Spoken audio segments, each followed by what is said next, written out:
ഇന്ദിരാഗാന്ധി ആ കാലത്ത് കാളവണ്ടിയിൽ സ്വന്തം ഓഫീസിലേക്ക് പോയി ചരിത്രം സൃഷ്ടിച്ച ഒരു അനുഭവമുണ്ട്. യഥാർത്ഥത്തിൽ ഇസ്രായേൽ ചെയ്തിട്ടുള്ളത് കടുത്ത അനീതിയും യുദ്ധക്കുറ്റങ്ങളുമാണ്. അന്താരാഷ്ട്ര ക്രിമിനൽ കോടതി അടക്കം അതൊരു ക്രിമിനൽ കുറ്റമാണ് എന്നും കടുത്ത മനുഷ്യാവകാശ ലംഘനങ്ങൾ അതിൽ ഉൾക്കൊണ്ടിട്ടുണ്ട് എന്നും വ്യക്തമാക്കുകയുണ്ടായി. അതിനുള്ള കാരണം ഫലസ്തീൻ ജനതയുടെ കുറ്റിയറ്റ് പോകണം എന്നുള്ളതാണ്. പശ്ചിമേഷ്യയിൽ ഗസയുടെ നേരെ ആരംഭിച്ച യുദ്ധം ഗസയിൽ അവസാനിക്കുന്നില്ല എന്നുള്ളതാണ്.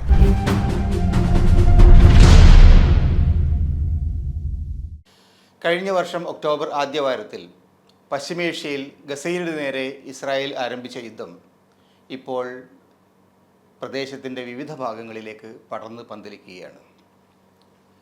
യുദ്ധം 2ാം വർഷത്തിലേക്ക് കടക്കുന്ന ഈ അവസരത്തിൽ തിരിഞ്ഞു നോക്കുമ്പോൾ കാണാൻ കഴിയുന്നത് ഗസയെ പരിപൂർണമായിട്ടും തകർത്ത് തരിപ്പണമാക്കാനുള്ള നീക്കങ്ങളാണ് ഇസ്രായേൽ നടത്തിയിരിക്കുന്നത്. ഹമാസിൻ്റെ ഭാഗത്തു നിന്നുണ്ടായ കയ്യേറ്റത്തെ പ്രതിരോധിക്കാൻ എന്ന പേരിൽ യഥാർത്ഥത്തിൽ ഇസ്രായേൽ ചെയ്തിട്ടുള്ളത് കടുത്ത അനീതിയും യുദ്ധക്കുറ്റങ്ങളുമാണ്. അന്താരാഷ്ട്ര ക്രിമിനൽ കോടതി അടക്കം അതൊരു ക്രിമിനൽ കുറ്റമാണ് എന്നും കടുത്ത മനുഷ്യാവകാശ ലംഘനങ്ങൾ അതിൽ ഉൾക്കൊണ്ടിട്ടുണ്ട് എന്നും വ്യക്തമാക്കുകയുണ്ടായി. ജനോസൈഡ് എന്ന വാക്കാണ് ഇൻ്റർനാഷണൽ കോർട്ട് ഓഫ് ജസ്റ്റിസ് ഉപയോഗിച്ചിരിക്കുന്നത്. പക്ഷേ അതിനെയെല്ലാം തൃണവൽഗണിച്ചുകൊണ്ട്, ലോക പൊതുജനാഭിപ്രായത്തെ പൂർണ്ണമായിട്ടും അവഗണിച്ചുകൊണ്ട് മുന്നോട്ട് പോവുകയാണ് ഇസ്രായേലും അതിൻ്റെ നേതൃത്വവും. കഴിഞ്ഞ ദിവസം ഐക്യരാഷ്ട്രസഭയുടെ ജനറൽ അസംബ്ലിയിൽ ഇസ്രായേലി പ്രൈം മിനിസ്റ്റർ നെതന്യാഹു പറഞ്ഞത് ഈ യുദ്ധം തങ്ങൾക്ക് തോന്നിയ മട്ടിൽ മുന്നോട്ട് കൊണ്ടുപോകും എന്ന് തന്നെയാണ്. അക്രമത്തിന് ഒരു തരത്തിലുള്ള പരിഹാരവും ഉണ്ടാവില്ല, അക്രമം അവസാനിപ്പിക്കുകയില്ല എന്നാണ് നെതന്യാഹു വളരെ കൃത്യമായിട്ട് സൂചിപ്പിച്ചിട്ടുള്ളത്. ഈ കഴിഞ്ഞ മാസങ്ങൾക്കിടയിൽ ഗസയിലെ ഏറ്റവും പ്രധാനപ്പെട്ട വിദ്യാലയങ്ങൾ, ആശുപത്രികൾ, ആതുര കേന്ദ്രങ്ങൾ, അന്താരാഷ്ട്ര സഹായ കേന്ദ്രങ്ങൾ, ഇതിനൊക്കെ നേരെയാണ് ഇസ്രായേൽ യഥാർത്ഥത്തിൽ ഏറ്റവും കൂടുതൽ ആക്രമണം നടത്തിയത്. ഹമാസിൻ്റെ പോരാളികൾ ഒളിച്ചിരിക്കുന്നുണ്ട് എന്ന പേരിൽ ഗസയിലെ മിക്കവാറും എല്ലാ ആശുപത്രികളെയും അവർ ചുട്ടുകരിച്ചു. പക്ഷേ അത്തരം പ്രദേശങ്ങളിലൊന്നും ഹമാസിൻ്റെ ഭരണമോ ഹമാസിൻ്റെ പ്രവർത്തനങ്ങളോ അവരുടെ ആയുധങ്ങളോ കണ്ടെടുക്കാൻ അവർക്ക് സാധിച്ചില്ല. അതൊന്നും കണ്ടെടുക്കാൻ സാധ്യതയില്ലെന്ന് അറിഞ്ഞുകൊണ്ട് തന്നെയാണ് മിക്കവാറും എല്ലാ ആശുപത്രികളും അവർ തകർത്ത് തരിപ്പണമാക്കിയത്. ബോധപൂർവമായിട്ടുള്ള ഒരു നീക്കമായിരുന്നു അത്. അതേപോലെ തന്നെ വിദ്യാലയങ്ങളുടെ നേരെ വളരെ കൃത്യമായിട്ടുള്ള ആസൂത്രണത്തോടു കൂടി അവർ കയ്യേറ്റം നടത്തി മിക്കവാറും എല്ലാ വിദ്യാലയങ്ങളും തകർത്തു കഴിഞ്ഞു. ഈ യുദ്ധത്തിൽ കഴിഞ്ഞ ഒരു വർഷത്തെ അനുഭവം നോക്കിയാൽ 10,000-കണക്കിന് ആളുകൾ ജീവൻ നൽകേണ്ടി വന്നിട്ടുണ്ട്. ലക്ഷക്കണക്കിന് ആളുകൾ സ്വന്തം കിടപ്പാടങ്ങൾ വിട്ട് പലതവണ അഗതികളായിട്ട് മറ്റു പ്രദേശങ്ങളിലേക്ക് ഓടിയൊളിക്കേണ്ടി വന്നിട്ടുണ്ട്. ഇസ്രായേൽ ഒന്നിലേറെ തവണ പല പ്രദേശത്തുമുള്ള ആളുകളോട് സ്ഥലം വിട്ടുപോകാൻ പറഞ്ഞിട്ടുണ്ട്. ഈ തരത്തിൽ അതിഭീകരമായിട്ടുള്ള നരകയാതനയാണ് ഗസയിലെ ജനങ്ങൾ അനുഭവിച്ചു കൊണ്ടിരിക്കുന്നത്. പക്ഷെ ഇതിനേക്കാളൊക്കെ കൂടുതൽ പ്രധാനമായിട്ടൊരു സംഗതി, ഇസ്രായേലിൻ്റെ ആക്രമണം യഥാർത്ഥത്തിൽ ലക്ഷ്യം വയ്ക്കുന്നത് ആരെയാണ്? സാധാരണ ജനങ്ങളെ, കുടുംബങ്ങളെയാണ് അവർ പ്രധാനമായിട്ടും ലക്ഷ്യം വയ്ക്കുന്നത്. അതിൽ തന്നെ ഏറ്റവും കൂടുതൽ ഇരയായി വന്നിരിക്കുന്നത് കുട്ടികളാണ് എന്നൊരു സത്യവും അന്താരാഷ്ട്ര ലോകം തിരിച്ചറിയുന്നുണ്ട്. എന്തുകൊണ്ടാണ് കുട്ടികളുടെ നേരെ ഒരാക്രമണങ്ങൾ ഇങ്ങനെ സംഘടിപ്പിക്കുന്നത്? ലോക ചരിത്രത്തിൽ യുദ്ധത്തിൽ ഒരിക്കൽ പോലും കുട്ടികളുടെ നേരെ, സ്ത്രീകളുടെ നേരെ ഇത്തരത്തിലുള്ള ആക്രമണങ്ങൾ പതിവില്ല. അതിനുള്ള കാരണം ഫലസ്തീൻ ജനതയുടെ കുറ്റിയറ്റ് പോകണം എന്നുള്ളതാണ്. അതിന് വംശനാശം സംഭവിക്കണം എന്നുള്ളതാണ്. ഏറ്റവും നല്ല വഴി സ്ത്രീകളെയും കുട്ടികളെയും നശിപ്പിക്കുക എന്നുള്ളതാണ്. ആ ഒരു ലക്ഷ്യത്തോടു കൂടിയാണ് ഇന്ന് ഇസ്രായേൽ ഗസയിൽ നടത്തുന്ന ആക്രമണങ്ങൾ മുന്നേറിക്കൊണ്ടിരിക്കുന്നത്. വളരെ കൃത്യമായി ഒരു ജനോസൈഡ്, ഒരു വംശഹത്യ, ഒരു വംശീയമായിട്ടുള്ള പൂർണ്ണമായിട്ട് ഉച്ചാടനം ചെയ്യൽ, ഇത് ലക്ഷ്യം വെച്ചുകൊണ്ടാണ് ഇസ്രായേൽ പ്രവർത്തിക്കുന്നത്. ലോക മനസ്സാക്ഷിയെ ഞെട്ടിക്കുന്ന സംഗതികളാണ്. പക്ഷെ അതേ സമയത്ത് അതേ തരത്തിലുള്ള ലക്ഷ്യത്തോടു കൂടി ഗസയിലെ ജനങ്ങളെ പിന്തുണയ്ക്കുന്ന, ഫലസ്തീനിലെ ജനങ്ങളെ പിന്തുണയ്ക്കുന്ന മറ്റു രാജ്യങ്ങളുടെ നേരെയും കടന്നാക്രമണം നടക്കുകയാണ്. കഴിഞ്ഞ ഏതാനും മാസങ്ങൾക്കിടയിൽ ഇറാനിൽ പലതവണ അവർ ആക്രമണം നടത്തി. ഇറാനിൽ വെച്ച് നടത്തിയ ആക്രമണത്തിലാണ് ഗസയിലെ ഹമാസിൻ്റെ പ്രധാനമന്ത്രിയായിരുന്ന അതിൻ്റെ രാഷ്ട്രീയകാര്യ നേതാവായിട്ടുള്ള ഇസ്മായിൽ ഹനിയയെ അവർ ആക്രമിച്ച് കൊന്നിട്ടുള്ളത്? ഒരു രാജ്യത്തിൻ്റെ വളരെ പ്രധാനപ്പെട്ട രാഷ്ട്രീയ നേതൃത്വത്തിലിരിക്കുന്ന ഒരാളെ, മുൻ പ്രധാനമന്ത്രിയെ ഇറാൻ്റെ തലസ്ഥാനത്ത് വെച്ച് ആക്രമിച്ച് കൊല്ലാൻ ഇസ്രായേലിന് ഒരു മടിയും ഉണ്ടായില്ല. എല്ലാവിധ അന്താരാഷ്ട്ര നയങ്ങളെയും അന്താരാഷ്ട്ര മര്യാദകളെയും ഉല്ലംഘിച്ചുകൊണ്ടാണ് ഇസ്രായേൽ ആ കടന്നാക്രമണം നടത്തിയത്. അതിനുശേഷം ഇപ്പോൾ കഴിഞ്ഞ ദിവസങ്ങളിൽ ലെബനാൻ്റെ നേരെ അവർ ആക്രമണം ശക്തിപ്പെടുത്തിയിരിക്കുകയാണ്. അവിടെ ഹിസ്ബുള്ളയുടെ നേതാവ് ഹസൻ നസ്രുള്ള അടക്കം നിരവധി ഹിസ്ബുള്ള നേതാക്കളെ അവർ ഇതിനകം തന്നെ കൊന്നുകഴിഞ്ഞു.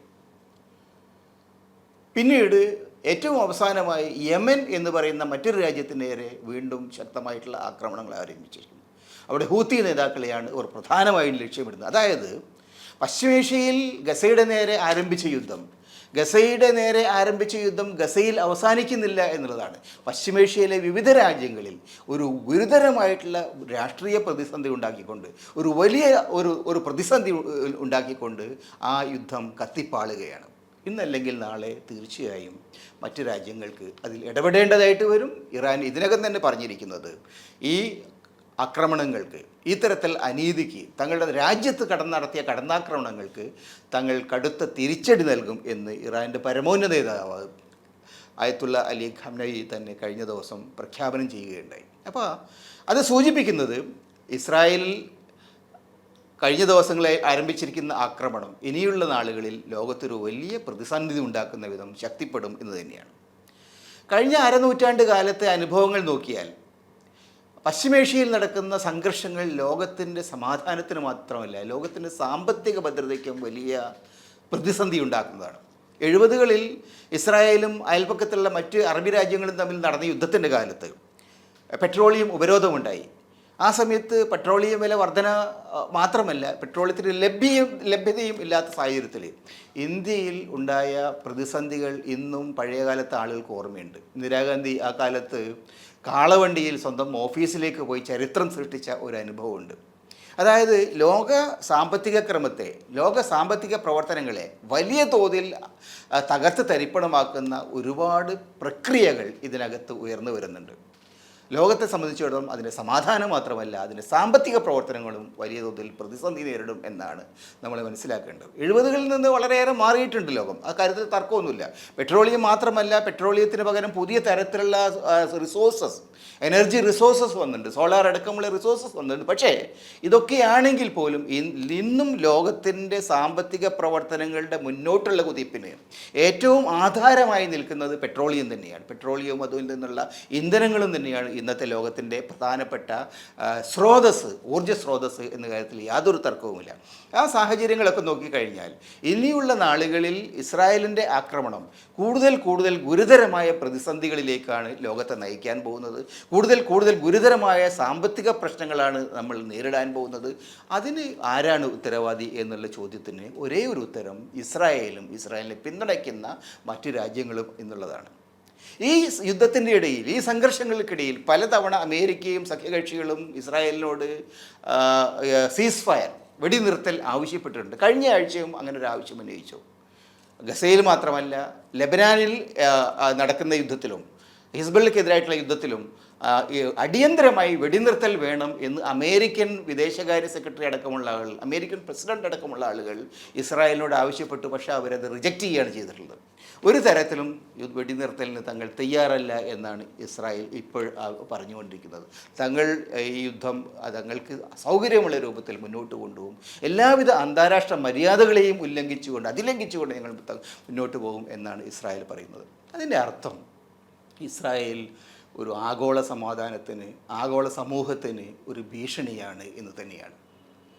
ഇത് മനസ്സിലാക്കിക്കൊണ്ടുള്ള ഒരു സമീപനമാണ് ലോകരാഷ്ട്രങ്ങൾ അംഗീകരിക്കേണ്ടത്. കഴിഞ്ഞ ദിവസം ഇസ്രായേൽ പ്രധാനമന്ത്രി UN ജനറൽ അസംബ്ലിയിൽ പ്രസംഗിക്കാൻ എണീറ്റ സമയത്ത് ലോകത്തെ പല രാജ്യങ്ങളും സഭയിൽ നിന്ന് ഇറങ്ങിപ്പോയതിനുള്ള കാരണം ആ പ്രധാനമന്ത്രിയും ആ രാജ്യവും ലോകത്തിന് ഒരു വലിയ ഭീഷണിയായി മാറിക്കൊണ്ട് ഇരിക്കുന്നു എന്നുള്ളത് കൊണ്ടാണ്. പക്ഷേ നിർഭാഗ്യവശാൽ ഇന്ത്യ അത്തരത്തിലുള്ള ഒരു കാഴ്ചപ്പാടല്ല ഇപ്പോൾ സ്വീകരിച്ചുകൊണ്ടിരിക്കുന്നത്. ഇസ്രായേൽ സർക്കാരുമായി, ഇസ്രായേൽ ഭരണാധികാരികളുമായി, ഇസ്രായേൽ ഇൻ്റലിജൻസ് ഏജൻസികളുമായി, ഇസ്രായേലിൻ്റെ സൈനിക ശക്തികളുമായിട്ട് നിരന്തരമായ സമ്പർക്കവും കൂടുതൽ കൂടുതൽ ഉയർന്ന ബന്ധങ്ങളും ഉണ്ടാക്കുന്ന ഒരു തിരക്കിലാണ് ഇന്ത്യയിലെ ഭരണകൂടം.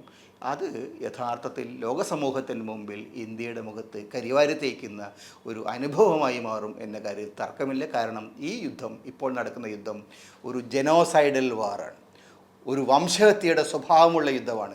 വംശഹത്യയുടെ സ്വഭാവമുള്ള യുദ്ധങ്ങൾ അതിൻ്റെ ഏറ്റവും അവസാനം, അതിൻ്റെ വർഷങ്ങൾക്ക് ശേഷം തിരിഞ്ഞു നോക്കുമ്പോൾ ലോക സമാധാനത്തിന്, ലോക സമൂഹത്തിന് ഏറ്റവും വലിയ ഭീഷണിയായിട്ട് മനസ്സിലാക്കപ്പെടും. ആ നിലയിൽ അത് ചർച്ച ചെയ്യപ്പെടും. അതിൻ്റെ കൂടെ നിൽക്കുന്ന ആളുകൾ ലോക സമൂഹത്തിന് മുമ്പിൽ തല കുനിച്ച് നിൽക്കേണ്ടി വരും എന്ന കാര്യത്തിൽ യാതൊരു സംശയവുമില്ല.